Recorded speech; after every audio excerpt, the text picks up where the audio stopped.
Welcome to another Indie Dev Showcase, highlighting the many indie games we play here on the channel. If you'd like to submit a game for a future video, please reach out. But otherwise, let's begin.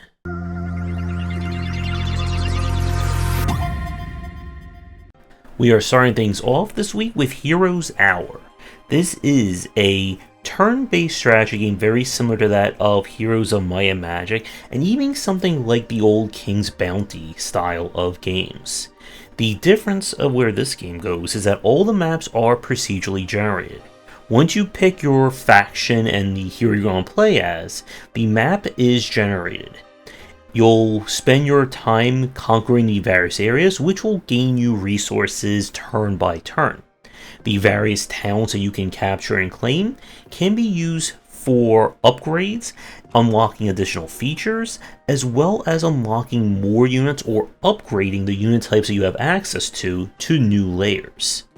As with those styles of games, it is definitely more on the hands-off nature when it comes to combat. You'll set your units up on the board, they'll do their thing, enemy will do theirs, and whoever has units alive at the end will win. Your mission, as per normal for these kinds of games, is you must take over all the land, defeat your enemies, and not get killed in the process. This is one of those games that it is definitely meant for a specific audience. If when you heard Heroes of Might and Magic your ears perked up, definitely try this one out. My main issue with this game is that it can be a little tricky to learn, and when we were playing this on stream, it just seemed like I don't know if I was either doing something wrong, or did RNG just completely and utterly screw me over? Because it just seemed like there was no available place I could conquer, and I wasn't just having like the army size or the army I needed to keep going. But again, this could just be up to RNG or just the nature of getting good. Still, a lot going on with this game for strategy fans, and I definitely recommend it if you're looking for that kind of, I guess, city management with the army side just there as a spectacle kind of game. We now turn to Witchcrafty, a Metroidvania style game where you play as this lovely witch here. When something strange is going on in the forest, it's up to us to investigate and try and figure out what is causing everything to try and, well, beat us up. As I said, this is billed as a Metroidvania. As you explore each one of the game's levels, you unlock a new spell or a new skill, which will then be used to move you forward in that space. There are hidden collectibles, health upgrades, spell upgrades, that kind of thing that you can find, but the levels themselves are fairly linear. You'll have to keep going to get to the upgrade and then trying to remember where all the spots that you needed to use said upgrade were in that stage. Now, one thing that I didn't like is that combat can be a little finicky. You see, it's very easy for enemies to attack you from a weird angle, like those owls that you saw me fight, and this game is notoriously stingy when it comes to healing and getting your health back. You see, saving your game does not give you a health upgrade. Instead, you need to go and collect these flowers, which will kind of appear in certain spots, in order to get it back, or collect enough gems up there to get a free health power up as well. It just feels a little bit frustrating given this kind of design. With that said, the gameplay here from like a nuts and bolts perspective is good. It's not anything you haven't already seen before, but I found the Pixar to be charming, and if you're looking for, I would say, kind of a lighter Metroidvania, then this one's at least worth a check. We now have Die in the Dungeon. Please note the footage you're seeing is taken from an itch.io demo and may not represent the current version of it. This is a dice building, deck building roguelike. Yeah, I think that makes sense. Where your job is to explore a dungeon, fight off enemies, and use the power of your dice in order to win. So the twist of this one is that your dice again represent your cards. Dice will come in different varieties and they'll provide different effects such as attack, defense, heal, and including dice that will modify or power up other dice or other positions on the board.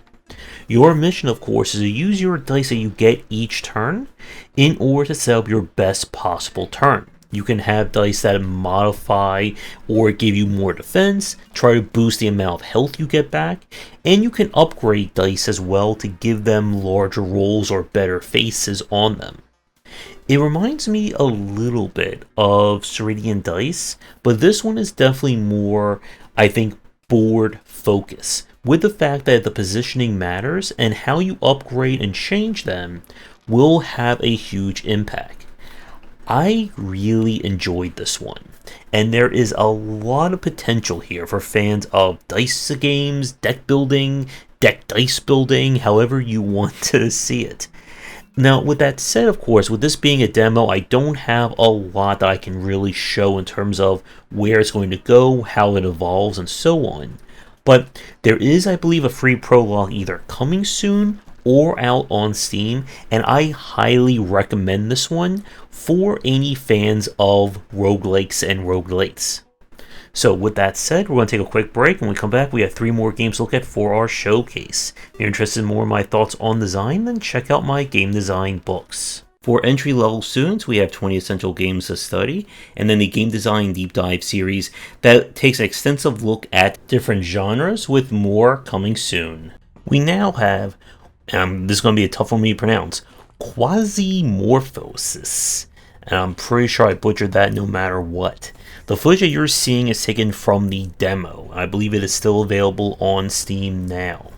This is a traditional roguelike that kind of goes for the sci-fi future bent as opposed to fantasy. It is the far future, and we are part of a PMC that's trying to keep the universe and galaxy safe. Unfortunately, not only do we have to deal with bad guys, but apparently a demonic dimension is leaking through into our reality that is causing monsters, destruction, and more. So, your usual day's work. So, as I said a second ago, this is a traditional roguelike featuring WeGo style design. You'll need to explore procedurally generated ships looking for resources, gear, the means to upgrade, while keeping the demonic presence kind of in the back of your mind. As you move through the level, the kind of hold of the demonic dimension will wax and wane. And when it hits certain points, it can make the enemies more dangerous, change what's going on, etc., etc. Now, this is definitely going to be on the challenging side, as you'll have to, not die as you saw right there, but you'll have to manage hunger, resources, and of course trying to keep one step away from anything that's out to get you. My big problem with this game is that, again, I'm just not a huge fan of traditional roguelikes. The only one that I kind of somewhat enjoy would be like the Mystery Dungeon, like Shiren the Wanderer franchise. So this game really doesn't do all that much for me, but it's still a very solid entry in this genre.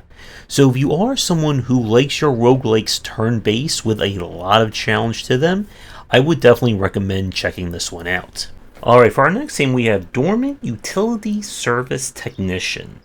This is a 2D platformer. The footage you are seeing is taken from an itch.io demo and may not represent the current version of it. This was submitted by the developer for me to check out. And what we have here is a 2D exploration style game.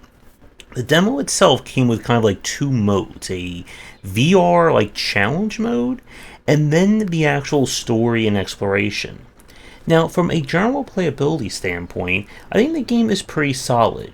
You're able to run, jump, you'll gain kind of like the ability to do like a little like hover or float, and you'll have to explore looking for hidden items, challenges, and whatnot. The story seems to take place with you going to sleep after a very long time and waking up on another planet in order to get work and kind of pay off a debt. Now, while the platforming itself is pretty solid, my main issue with the demo is that it really doesn't highlight, I think, what is special about this game. The story mode is basically like 3 to 5 minutes and that's it.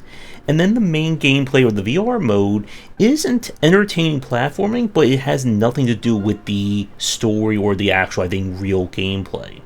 So I would say if you are interested in a 2D platformer, definitely check out the demo, but I'm curious to see like when this is actually released, how does everything combine in terms of story, exploration, and platforming. For our last game of today's showcase, this is Divinity Chronicles Journey to the West. Please note the footage you're seeing is taken from the pre-early access demo, and what you see may not represent the current version of it. So this is, well, yet another deck building roguelike.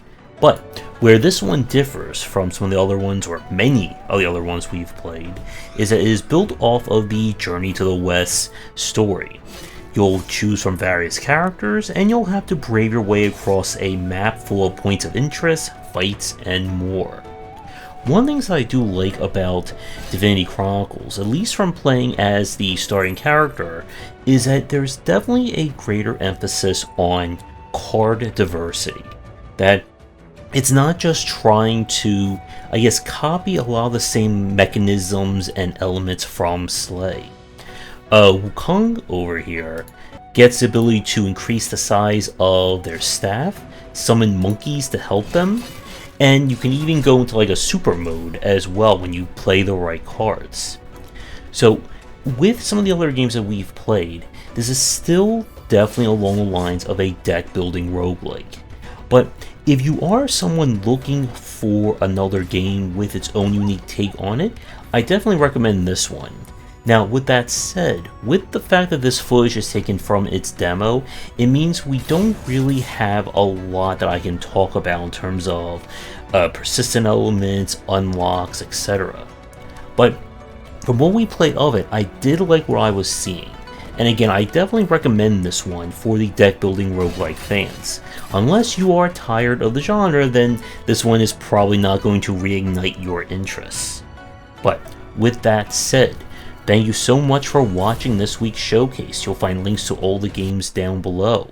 If you are interested in me taking a look at your game in the future, please get in touch. Do the liking, subscribing, and commenting, check out the Discord and Patreon, and come back for daily discussions on game design here, and on game wisdom, where some of the art and science of games.